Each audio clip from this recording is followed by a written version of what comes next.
So finally guys আবারও চলে আসতে হলো ব্লগিং ছেড়ে, মানে ব্লগিং পুরোপুরি ছেড়ে দিইনি, ব্লগিং চলছে, যেহেতু আমার ডেলি ব্লগিং করার কোনো ইচ্ছা নেই তাই হালকা ফুলকা করি আর কি। কিন্তু ব্লগিংটা একটু সাইডে রেখে চলে আসতে হলো রোস্টিং এর দিকে, কেননা বাংলাদেশ যা শুরু করেছে না, আর থাকা যাচ্ছে না। बात तो सही है बात तो सही है। তো ভিডিওটা শুরু করার আগে একটা কথাই বলবো, ভিডিওটা স্কিপ করো না, পুরোপুরি দেখো। পুরোটা দেখলে হাসি যেরকম পাবে, সেরকম কাঠ পিঁমড়ে কামড়ালে যেরকম জ্বালা করে জ্বালাও করবে, তো পিঁমড়ে কামড়ালে যেরকম জ্বালা করে জ্বালাও করবে। बड़ा हरामी हो बेटा। তো ধৈর্য ধরে দেখো শেষ পর্যন্ত, আশা করি মজা পাবে। জোর করে টিপলে দাদা ফেটে যাবে, আস্তে করে টিপলে দাদা নরম পাবে। শুরু করেছে এই জিনিসটাই যে তুফান নিয়ে কদিন ওরাই যে খুব লাফালাফি করছে। তুফান মানে একদম মন মাতানো ফিল্ম, যেটা অ্যানিমেলকেও হার মানায়, যেটা বাহুবলীকেও হার মানায়, মানে এরা একদম চুনোপুটির ব্যাপার, মানে ওদের কথাবার্তাই এরকম, এগুলো পুরো চুনোপুটি ফিল্ম। তুফানটা একদম দারুণ মুভি। এই নিয়ে কদিন ওদের জল্পনা কল্পনা, ফেসবুকে আমাদের জিদ্দাকে নিয়ে ট্রোল রোস্ট, যার কারণে এই ভিডিওটা বানানো। যেটা দেখায় সেটা হলো ফেসবুকে একটা পোস্ট, যেটা আমি কিছুক্ষণ আগে ফোন ঘাঁটতে ঘাঁটতে আমার সামনে এলো, আর মনে হলো এই টপিকটা নিয়ে একটা ভিডিও বানানো উচিত। তো চলো তোমাদেরকে একবার দেখাই। যেটা সমালোচনা সবসময় বাংলাদেশ করে এসছে, আমাদের জিদ্দাকে নিয়ে ট্রোল। জিদ্দাকে নিয়ে ট্রোল হওয়া তার একটাই কারণ, কেননা শাকিব খান এখন তুফান বের করেছে, যেটা আমাদের ভারতীয়দের কাছে একটা মদের ব্র্যান্ড। अच्छा ठीक है। বলে জিৎ ফ্যানেদের মতো এমন ফ্যান আর কোনো নায়কের না হোক। ঠিক আছে, কিছু ভক্তিমূলক ভাষায় জ্ঞান তো চাই। মেন কথা যেটা ওরা বললো, মানে ক্যাপশনে যেটা লিখে রেখেছে, যে মূর্খের দল। প্রকৃতভাবে বাংলাদেশে যে কজন স্টুডেন্ট আছে যারা একটু হাই এডুকেটেড, বেশিরভাগ ইন্ডিয়াতে এসে পড়াশোনা করে শিখেছে। গভীরভাবে রিসার্চ করে একবার ভালো করে শুনে দেখ, আসলে তথ্যটা বেরোবে ইন্ডিয়াতে এসে পড়াশোনা করে তারা ওই ডিগ্রি পেয়েছে। অর্ধেক লোকের পেট খারাপ, মাথা ব্যথা, যা কিছু হোক না কেন, চিত্তরঞ্জনে এসে পড়ে থাকে কলকাতায় সারাদিন, আবার তারা বড় বড় কথা বলে। থেকে বড় জিনিস আর একটা রয়েছে, সেই জিনিসটা দেখলে যেহেতু তোমাদের প্রচন্ড হাসি পেতে চলেছে, সেটা হচ্ছে এই জিনিসটা। এই জিনিসটা এবার এই এই যে ফটোটা তোমরা দেখতে পাচ্ছ, এই ফটোর ক্যাপশনটা জাস্ট একবার তোমরা দেখাও। এখানে লেখা আছে, শাকিব খান হতে গেলে জিতকে আবার জন্ম নিতে হবে। তা কথাটা বলেছে খুব সুন্দর লেগেছে, খুব ভালো কথা বলে।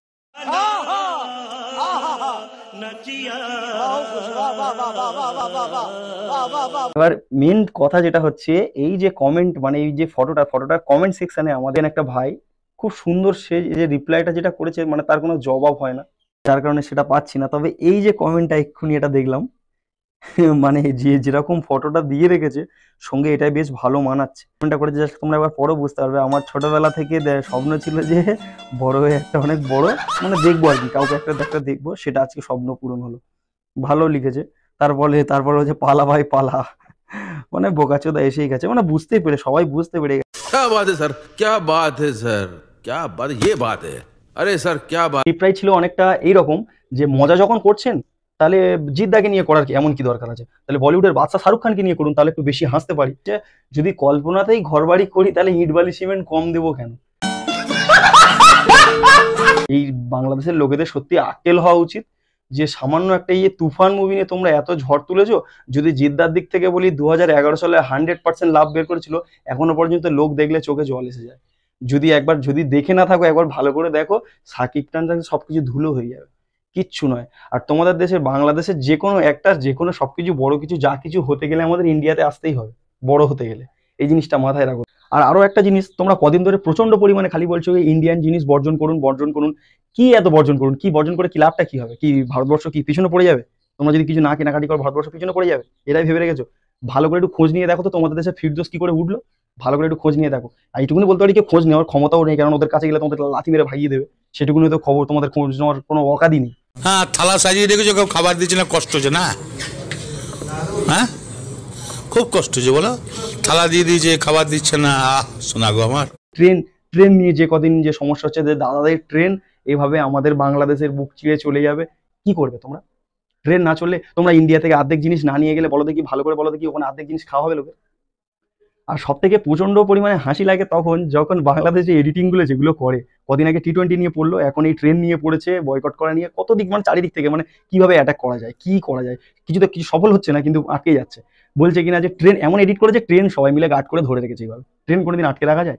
শুধু পাশে একবার দেখো, আর ক্যাপশনটা পড়ো, ক্যাপশনটা আমি একটু জুম করে দিচ্ছি, ক্যাপশনটা একবার পড়ো। সত্যি ধৈর্য, মানুষের ধৈর্য বলে একটা ব্যাপার হয়।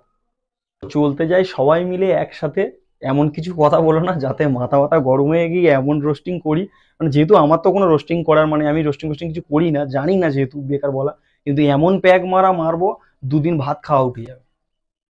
দেখবে পুঁই শাক তরকারি দিয়ে মাছের ঝোল খেয়ে শুধু বাদায় ছুটতে হবে, উল্টো পাল্টা তরকারি কলা পাতা দিয়ে হালুয়া করে খেতে হবে, এরকম একটা অবস্থা হয়ে যাবে।